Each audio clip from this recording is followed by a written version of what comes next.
KP में मखसूस सीटुनि ते कामयाब मेंबरनि कसम खणी वरितो। पीटीआई मुखालिफ़ धुर सां कयल मुआहदे ते अमल न कराए सघी। कोरम पूरो न थियण सबबि स्पीकर मेंबरनि खे कसम खणाइण खां सवाइ इजलास मुलतवी करे छॾियो। मुखालिफ़ धुर जो हंगामो। चीफ जस्टिस जे हुक्म ते गवर्नर फैसल करीम कुंडी मेंबरनि खे कसम खणाए वरितो। संदसि चवणु आहे त चूंडियल मेंबरनि खे कसम खणण खां रोकण शर्म जोॻो अमल आहे। केपी में हमेशह सेनेट जूं सीटूं विकिरो कई वेंदियूं आहिनि। तहरीक इंसाफ़ मेंबरनि खे कसम खणण खां रोके आइन जी भञकड़ी कई आहे।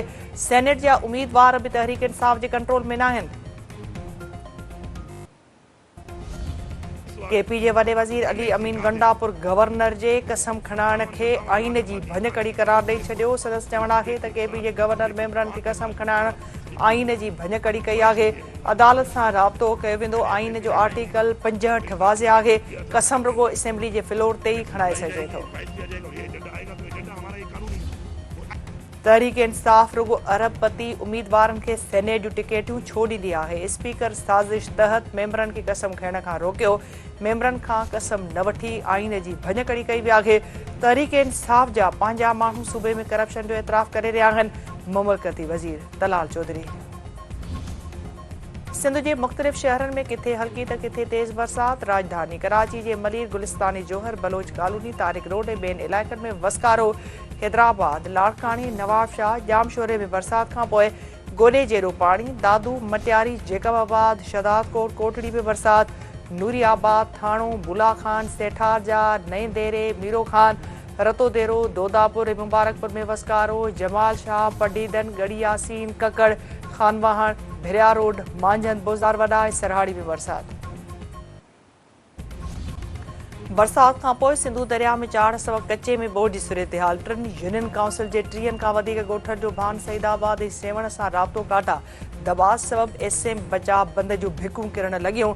सिंध टीवी न्यूज़ ते ख़बर नशर थियण खां पोइ आपाशी वारे सूबाई वज़ीर जाम ख़ान शोरे तरफ़ां इलाइक़े जो दौरो। संदसि चवणु आहे त बचाव बंद जी सूरत हाल ख़तरनाक ज़रूरु आहे पर हालतूं कंट्रोल में आहिनि। अवाम खे परेशान न थियणु घुरिजे। बंद जी मज़बूती लाइ हर क़दम खयां पिया वञनि।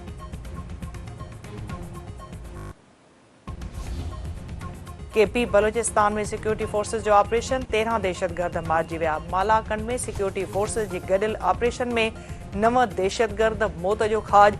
8 गिरफ़्तार। बलोचिस्तान जे इलाइक़े कलाब में बि सिक्योरिटी फोर्सेस जी कार्रवाई में 4 दहशतगर्द मारिजी विया। मारिजी वियल दहशतगर्दनि जे कब्ज़े मां वॾे तादाद में बारूद ऐं हथियार।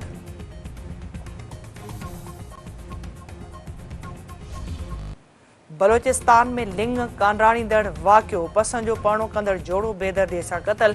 नौजवान जोड़े खे क़तल करण खां पोइ वीडियो सोशल मीडिया ते वायरल। वॾे वज़ीर सरफराज़ भुगती वाक़े जो नोटिस वरितो। जांच जो हुकुम।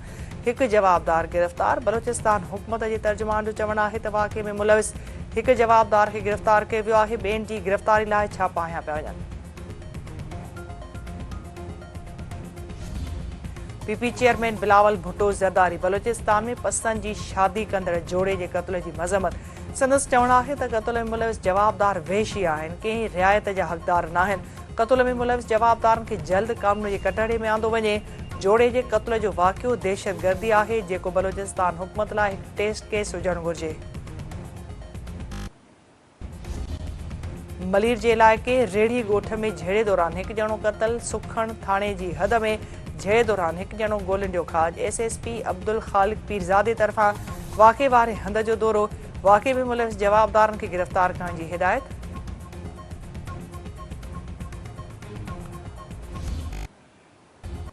ऐं बांग्लादेश पहिरीं T20 मैच में पाकिस्तान खे शिकस्त ॾेई छॾी। क़ौमी टीम पहिरियों खेॾंदे रुगो 110 रन्सुनि ते ढेर। फ़ख़्र ज़मान जूं 44 रन्सूं।